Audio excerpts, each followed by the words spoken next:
Okay, here we are again on 3601 West Plaza, North Deck Part 2. So let's take a look at a few items that we will do in a repair situation to get it to a point where we can maintain this roof for the long term. On this rooftop in particular, on this north deck, what we want to do is we want to do repair work to get it to a point sometime in the near future to be able to do a coating over this entire roof. That will extend the life of this roof for 10 years. But before we do that, we have to do repair work to the roof itself. So what we want to do is we kind of want to do a two-phase approach here. Do all this basic repair work that needs to get done, and then look at a recoat, or not a recoat, but a coating initially over the whole entire roof surface, just like we would put on the metal wall panels. And that will give us a 10-year service life on the rooftop.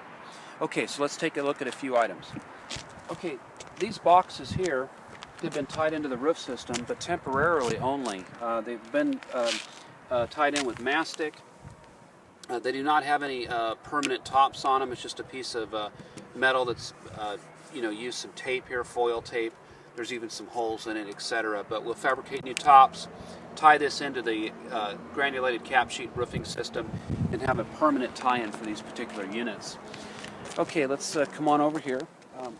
We've got one item here that we want to address, and that is this box. And what it is it's got an opening here for water just to penetrate right in and drop down into the inside of the building. So what we want to do in a case like this, and if there's anything else like this, we're going to fabricate a hood for this and go ahead and put it over to eliminate the water being able to go directly into the building and minimize that water intrusion or eliminate it completely. Okay, so let's take a look at something like this. A little unusual, but on a rooftop we've seen a lot of different things. This is an abandoned pitch pan, and this had a lot of pipes coming up through it. Well, what's happened here is this was abandoned.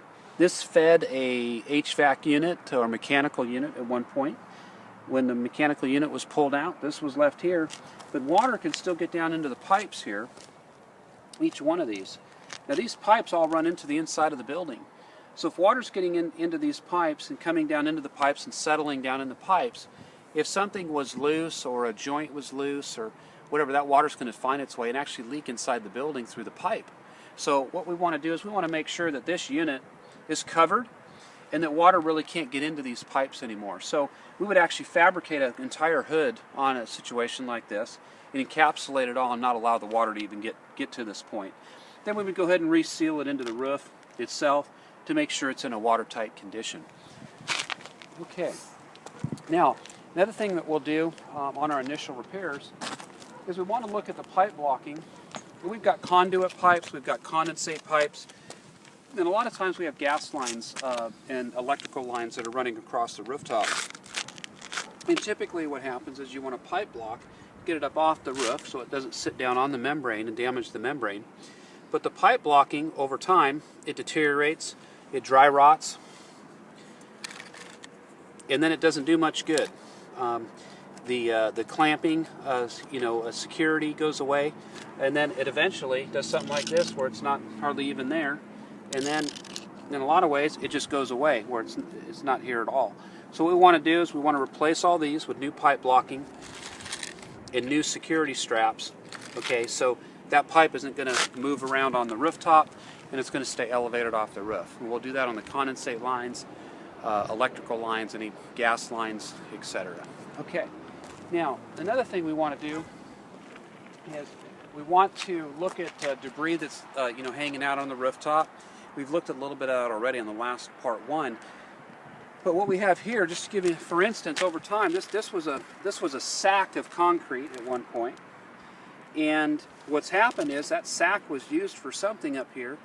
Well, it's just hardened like a rock now, and it's just left up here. What it does, it's going to do damage to the rooftop. Okay, over time. And so we want to get this kind of debris off the roof, obviously. We don't want to leave this up here. We've got abandoned crates that were put together and used for something, I'm not sure. But we don't want that to be flying off and hitting anybody down below, causing any damage down below.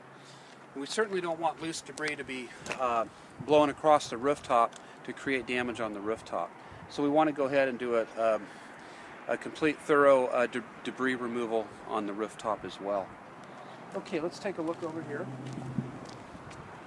As you can see, there's been a lot of repair work done around this particular unit, and it's all temporary repair work. As you see this black material here exposed, that is something that's done temporarily to try to maybe seal something up,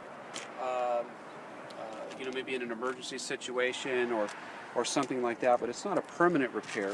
So what we want to do is we want to come in and prepare this area for a new granulated cap sheet surface to retie all this in and to take care of it permanently. Okay, and then additionally, we have some more debris also you can see that we'll need to remove and take care of. And then, again, on the condensate lines, you know, we would be putting blocking under these, but a lot of times what happens to condensate lines, well, they break. And what happens is that water that's coming down the condensate line to get off the roof, all of a sudden it doesn't get off the roof, it just starts coming out right here onto the roof, and it does damage to the rooftop. So we want to make sure that we're placing this damaged conduit, condensate line, and making sure the blocking's up, and then it's actually getting off the rooftop. And then additionally, we want to take a look over here.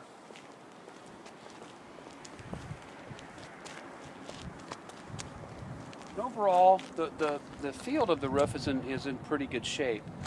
We have a couple items that we can take care of here and there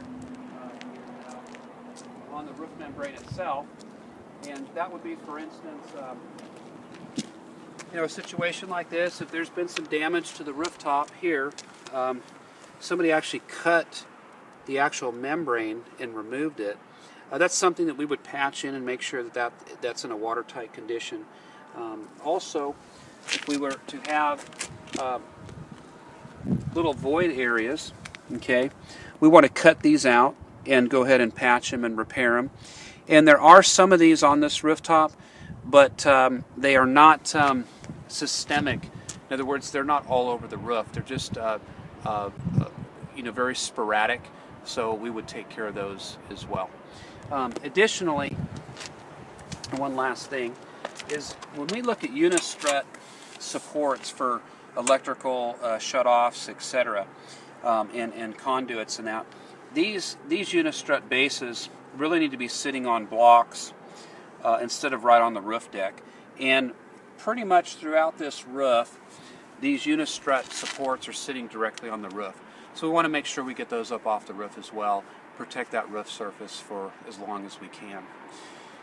Okay, so we've covered the basic repairs that we would do on this rooftop. Once we get to that point and we have the roof up to a maintainable level, then we can institute a maintenance program.